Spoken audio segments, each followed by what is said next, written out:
নমস্কার, Ramakrishna TV YouTube চ্যানেলের পক্ষ থেকে সকল মা বাবা দাদু দিদা ঠাকুমা ঠাকুর দাদা দাদা দিদি ছোট ছোট ভাই বোনদের জানাই অনেক অনেক ভালোবাসা প্রীতি ও আন্তরিক শুভেচ্ছা। সবাই ভালো আছেন, ভালো থাকবেন। আমি আবারও চলে এসেছি শ্রী শ্রী রামকৃষ্ণ মিশনের শ্রীমদ্ ভগবত গীতা সম্পর্কে আলোচনা করতে, যা সহজ সরল অনুবাদ ও ব্যাখ্যা করেছেন স্বামী লোকেশ্বরানন্দ মহারাজজি এবং সংকলন ও সম্পাদনা করেছেন স্বামী চিদরূপানন্দ মহারাজজি। আমরা আলোচনায় আছি নবম অধ্যায় রাজযোগে, এবং একটি কথা বলবো, যারা যারা আমার গীতা শ্লোক পাঠের আগের ভিডিও বা এপিসোডগুলি দেখা মিস করেছেন, অবশ্যই আপনারা আমার রামাকৃষ্ণ টিভি ইউটিউব চ্যানেলে শ্রীমদ্ ভগবত গীতা প্লেলিস্টে যাবেন, তো আগের ভিডিও বা এপিসোডগুলো দেখে নিতে পারবেন শ্রীমদ্ ভগবত গীতা শ্লোক সম্পর্কিত। তো চলুন আজকের আলোচনা নবম অধ্যায় রাজযোগ। তার মধ্যে আমরা আলোচনা করব শ্লোক নম্বর 12 এবং 13। মোঘাশা মোঘ কর্মানো মোঘ জ্ঞানা বিচেতসো রাক্ষসী মাসুরিং চৈব প্রকৃত্রিং মোহিনীং শ্রীতা।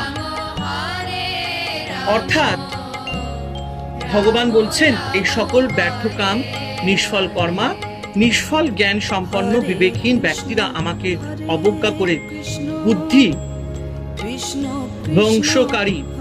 ভ্রংশকারী তামসী ও রাজসী প্রকৃতি প্রাপ্ত হয়ে থাকে। কোন কোন মানুষ ঈশ্বরকে বিশ্বাস করে না। ঈশ্বর সর্বান্তর্যামী, সকলের বন্ধু ও সর্বশক্তিমান। তবু একদল মানুষ কামনা পরিপূর্ণ করার জন্য অপর নানা দেবদেবীর পূজা করা সব মনে করে, আর একদল লোক যাগ যজ্ঞ বিশ্বাস করে, আর একদল লোক শাস্ত্র পাঠ করেই তাদের মনস্কাম পূর্ণ করতে পারবে বলে বিশ্বাস করে। সর্বশক্তিমান ঈশ্বরের ধারে না। যথাসময় এরা এদের ভুল বুঝতে পারে। ঈশ্বরের মানুষের একমাত্র সহায়। যারা বুদ্ধিমান তারা তাকে সর্বশক্তিমান ঈশ্বরকে ধরে থাকেন। তারা ঈশ্বরের উদ্দেশ্যে পূজা পাঠ যাগযজ্ঞ ইত্যাদি করেন। সেই সব কর্ম তাদের পক্ষে মঙ্গলজনক হয়। যখনই আমরা গর্ব, অহংকার, ঔদ্ধত্য এবং স্বার্থপরতার বশীভূত হই, তখন আমরা আসরি সম্পদের গোলাম বনে যাই। এখানে তাদের কথা বলা হচ্ছে। বিবেকহীন বিক্ষিপ্ত চিত্ত লোকেরা কাম, ক্রোধ ও দর্পবহুল আসুরি এবং রাক্ষসী প্রকৃতির অধিকারী হয়। এরা আশা করে যে স্বীয় বলবীর্য দ্বারা অপর সকলকে বশীভূত এবং পরাজিত করে জগতে নিজেদের প্রভুত্ব স্থাপনাপূর্বক বিবিধ সুখ ভোগ করবে। ঈশ্বরের শক্তিকে তারা বিশ্বাস করতে চায় না। ঈশ্বর যে কর্মফলদাতা তা স্বীকার করতে চায় না। কিন্তু তাদের এই আশা বৃথা।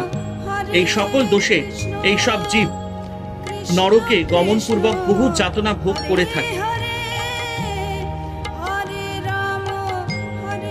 মহাত্মানস্তু মাং পার্থ দৈবিং প্রকৃতিমাশ্রিতা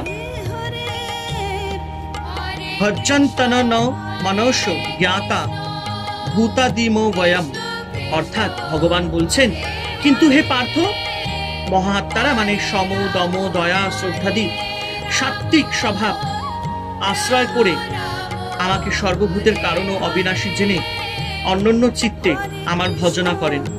এমন মানুষ অনেক আছে যারা জন্মান্তর ধরে ঈশ্বরের আরাধনা করে আসছে। এই আরাধনা বৃথা যায় না। এই আরাধনার ফলে তাদের মধ্যে দৈবী ভাব ফুটে ওঠে। তারা ঈশ্বর চিন্তা করে আনন্দ পায়। তাদের মন থেকে সমস্ত মলিন চিন্তা মুছে যায়। তারা শাস্ত্রপাঠ করেন, ঈশ্বরের নাম গান করেন। ঈশ্বরই তাদের সব। ইন্দ্রিয় সুখ তাদের কাছে সুখ নয়। তাদের সুখ ঈশ্বর চিন্তায়। তারা ঈশ্বর ছাড়া আর কিছু জানেন না, আর কিছু চাও না, আর কিছু চানও না। মাফ করবেন। এরাই দৈবী প্রকৃতি বিশিষ্ট মহাত্মা। তারা উপলব্ধি করেন আত্মা অব্যয়, অবিনাশী এবং সর্বভূতের আদি কারণ। আত্মার এই নিত্য সনাতন বিশ্বব্যাপী স্বরূপ অবগত হয়ে সেই সত্য বস্তুতেই তারা অনন্যভাবে আসক্ত হন। সেই সত্য বস্তু ছাড়া অন্য কোনো অনিত্য পদার্থই তাদের চিত্তকে আকর্ষণ করতে পারে না। একমাত্র সদানন্দময় পরমেশ্বরই তারা প্রীতি লাভ করেন এবং তাকেই তারা অন্যান্য চিত্তে ভজনা করেন। এরা জন্মান্তর ধরে ঈশ্বর সাধনায় জীবন উৎসর্গ করে আসছেন। হরে কৃষ্ণ কৃষ্ণ কৃষ্ণ হরে হরে, হরে রাম রাম রাম হরে হরে। জয় শিব শম্ভু, জয় দেবী দুর্গা দুর্গতি নাশিনী, জয় মা কালী।